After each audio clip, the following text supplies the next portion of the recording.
আজ থেকে কয়েক হাজার বছর আগের কথা। তখন মানুষ আল্লাহর নবীদের কথা মেনে চলত। মানুষ সত্য কথা বলতো, ওয়াদা পালন করত। বনি ইসরায়েলের এক ব্যক্তি বাস করতেন, নাম আমিন। তিনি দেশ বিদেশে ঘুরে বেড়াতেন এবং বন্দরে বন্দরে ব্যবসা করতেন। একবার বাণিজ্যে যাওয়ার আগে তার কিছু স্বর্ণমুদ্রার প্রয়োজন হলো। ভেবে দেখলেন কারো কাছ থেকে ধার নেওয়া ছাড়া উপায় নেই। তখন তার মনে পড়ল উদার হৃদয়ের এক ব্যক্তি, করিম। পরদিন সকালে তিনি করিমের বাড়িতে গেলেন। সালাম বিনিময়ের পর করিম তার আগমনের কারণ জানতে চাইলেন। আমিন বললেন, আমি বাণিজ্যে যাচ্ছি, মালামাল কেনার জন্য আরও কিছু স্বর্ণমুদ্রা দরকার।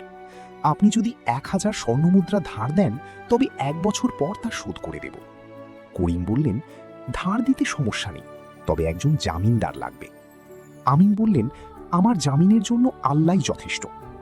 আমিন যেমন দৃঢ় ইমানদার ছিলেন, করিমও তেমনি। তার কথা শুনে করিম বললেন, আপনি ঠিকই বলেছেন, আল্লাহই সর্বোত্তম জামিনদার। এই কথা বলে করিম তাকে 1000 স্বর্ণমুদ্রা ধার দিলেন। নির্ধারিত সময়ে আমিন জাহাজে চড়ে বিদেশে পাড়ি জমালেন। বন্দরে বন্দরে ব্যবসা করে তিনি প্রচুর লাভ করলেন। এভাবে ব্যস্ততার মধ্যে প্রায় 1 বছর কেটে গেল। স্বর্ণমুদ্রা ফেরত দেওয়ার সময় ঘনিয়ে এলো। তিনি দেশে ফেরার জন্য বন্দরে এলেন, কিন্তু নির্দিষ্ট সময়ে ফেরার মতো কোনো জাহাজ পেলেন না। স্থলপথে যাওয়ার চেষ্টা করলেন, কিন্তু কোনো যানবাহনও জোগাড় করতে পারলেন না। অনেক চেষ্টা করেও যখন দেখলেন সময় মতো ফেরার কোনো উপায় নেই, তখন ওয়াদা ভঙ্গ হওয়ার আশঙ্কায় তিনি খুব চিন্তিত হয়ে পড়লেন। কি করা যায় ভাবতে গিয়ে তার মাথায় একটি অভিনব বুদ্ধি এলো। তিনি একটি কাঠের টুকরোতে ছিদ্র করে তাতে 1000 স্বর্ণমুদ্রা ও একটি চিঠি ঢুকিয়ে দিলেন।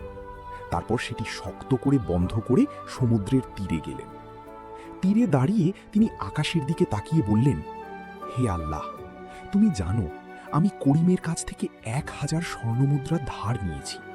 তিনি জামিন চাইলে আমি তোমাকেই জামিন হিসেবে গ্রহণ করেছি, কিন্তু নির্দিষ্ট সময়ে দেশে ফেরার কোনো উপায় পাচ্ছি না। তাই তোমার উপর ভরসা করে এই কাঠের টুকরাটি সমুদ্রে ফেলে দিচ্ছি, তুমি যেন এটি তার কাছে পৌঁছে দাও। এই কথা বলে তিনি কাঠের টুকরাটি সমুদ্রে নিক্ষেপ করলেন। এরপর আবার দেশে ফেরার চেষ্টা করতে লাগলেন। এদিকে নির্দিষ্ট দিনে করিম বন্দরে এসে আমিনকে খুঁজলেন। তাকে না পেয়ে মন খারাপ করে বাড়ি ফেরার পথে সমুদ্রের তীরে একটি কাঠের টুকরো দেখতে পেলেন। তিনি ভাবলেন এটি রান্নার কাজে লাগবে, তাই সেটি বাড়িতে নিয়ে গেলেন। বাড়িতে এনে যখন তিনি কুড়াল দিয়ে কাঠটি কাটলেন, তখন ভেতর থেকে বেরিয়ে এলো 1000 স্বর্ণমুদ্রা ও একটি চিঠি। তিনি চিঠিটি পড়ে সব কিছু বুঝতে পারলেন। কিছুদিন পর আমিন দেশে ফিরে এলেন। বাড়িতে পৌঁছেই তিনি করিমের কাছে গেলেন। করিম তাকে সম্মানের সাথে বসালেন এবং আপ্যায়ন করলেন। খেতে খেতে আমিন বললেন, বিশ্বাস করুন, নির্দিষ্ট সময়ে আপনার পাওনা ফিরিয়ে দিতে আমি অনেক চেষ্টা করেছি, কিন্তু কোনো জাহাজ না পাওয়ায় সময় মতো ফিরতে পারিনি। এই নিন আপনার স্বর্ণমুদ্রা, আমাকে দেনার দায় থেকে মুক্তি দিন। এই বলে তিনি স্বর্ণমুদ্রার থলেটি করিমের দিকে বাড়িয়ে দিলেন। করিম মুচকি হেসে বললেন, এক পাওনা আমি দুবার নেব কিভাবে? নির্ধারিত দিনেই আমি আপনার পাঠানো স্বর্ণমুদ্রা ও চিঠি পেয়ে গেছি। আল্লাহর শুকরিয়া, তিনি তার সত্যবাদী বান্দাদের এভাবেই সাহায্য করেন।